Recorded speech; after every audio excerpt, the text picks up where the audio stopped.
सोनापुर गांव में दो सगे भाई रहा करते थे। बड़े भाई का नाम था अजय और छोटे भाई का नाम था विजय। दोनों ने मेहनत करके गांव के बस अड्डे के पास एक छोटा सा नूडल्स का ढाबा शुरू किया था। धीरे धीरे उनकी मसालेदार नूडल्स पूरे इलाके में मशहूर हो गई।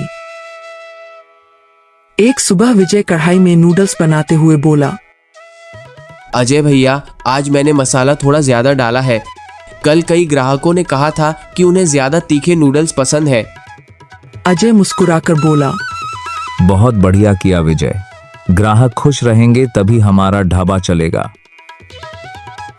कुछ ही देर में ढाबे पर भीड़ लग गई। लोग गर्मागर्म लाल मसालेदार नूडल्स बड़े चाव से खाने लगे। एक ग्राहक बोला, वाह विजय भाई, तुम्हारे हाथों में तो जादू है, बिल्कुल वैसा स्वाद बनाया जैसा हमने कहा था। विजय हंसते हुए बोला, अरे भैया, ये तो आप लोगों का प्यार है। ढाबे पर आने वाले ज्यादातर लोग विजय की तारीफ करते थे। धीरे धीरे यही बात अजय के दिल में चुभने लगी। उसे लगने लगा कि लोग उसे नहीं, सिर्फ उसके छोटे भाई को पहचानते हैं। कुछ समय बाद दोनों भाइयों की शादी हो गई। अजय की पत्नी का नाम था कविता। वह बहुत लालची और जलन रखने वाली औरत थी। दूसरी ओर विजय की पत्नी रानी बेहद शांत और समझदार स्वभाव की थी। एक रात कविता ने अजय को भड़काते हुए कहा, ये ढाबा तुम्हारा है, कमाई का बड़ा हिस्सा भी तुम्हें ही मिलना चाहिए। लेकिन लोग तो सिर्फ विजय की तारीफ करते रहते हैं। कहीं ऐसा ना हो कि कल को वो ही मालिक बन बैठे। अजय पहले ही मन में जलन लिए बैठा था। कविता की बातों ने आग में घी डालने का काम किया। धीरे धीरे उसने विजय से दूरी बनानी शुरू कर दी। फिर एक दिन अजय और कविता ने बिना किसी कारण विजय और रानी को घर से निकाल दिया। घर से निकलते समय विजय की आंखों में आंसू थे। वह बोला, मैंने तो हमेशा बड़े भाई का साथ दिया, दिन रात मेहनत की, लेकिन बदले में ये मिला। हिम्मत मत हारो, भगवान मेहनत करने वालों का साथ जरूर देता है।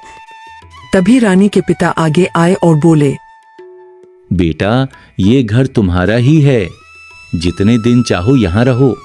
उस रात विजय ने अपने ससुराल वालों के लिए मसालेदार नूडल्स बनाए। पूरे घर में खुशबू फैल गई। सबने बड़े स्वाद से खाना खाया। खाना खाते खाते विजय बोला, पिताजी, क्यों ना मैं इसी गांव में अपना ठेला लगा लूं, मुझे नूडल्स बनाना आता है। रानी के पिता बोले, बिल्कुल बेटा, हमारे पास दूध और पनीर की कमी नहीं है। तुम पनीर वाले नूडल्स बनाओ, मैं ठेले का इंतजाम कर देता हूँ। अगले ही दिन विजय ने बाजार के पास अपना स्पेशल पनीर नूडल्स का ठेला लगा लिया। रास्ते से गुजरते लोग खुशबू सूंघकर उसके ठेले तक आने लगे। एक आदमी बोला, भाई, तुम्हें पहले कभी नहीं देखा, नया ठेला लगाया है क्या? जी भैया, अभी अभी काम शुरू किया है, एक बार स्वाद चक्कर देखिए। लोगों ने जैसे ही पनीर नूडल्स खाए, सब उंगलियां चाटते रह गए। वाह, ऐसा स्वाद तो कभी नहीं खाया। एक ग्राहक बोला, 2 प्लेट घर के लिए भी पैक कर दो। पहले ही दिन विजय की सारी नूडल्स बिक गईं। धीरे धीरे उसके ठेले की चर्चा पूरे इलाके में फैल गई। अब शहर से भी लोग उसकी पनीर नूडल्स खाने आने लगे। रानी भी ठेले पर उसकी मदद करने लगी। उधर अजय का पुराना ढाबा सूना पड़ने लगा। लोग कहते, पहले जैसा स्वाद अब नहीं रहा। एक दिन अजय और कविता शर्मिंदा होकर विजय के ठेले पर पहुंचे। अजय की आंखें झुकी हुई थीं। विजय, मुझे माफ कर दे, मैं गलत लोगों की बातों में आ गया था। कविता भी बोली, हमें अपनी गलती का एहसास हो गया है। विजय कुछ पल चुप रहा, फिर बोला, जब आपने मुझे घर से निकाला था, तब आपने नहीं सोचा कि मैं कहाँ जाऊंगा। लेकिन फिर भी अगर आप सच में बदल गए हैं, तो यहाँ रह सकते हैं। मेहनत करनी होगी।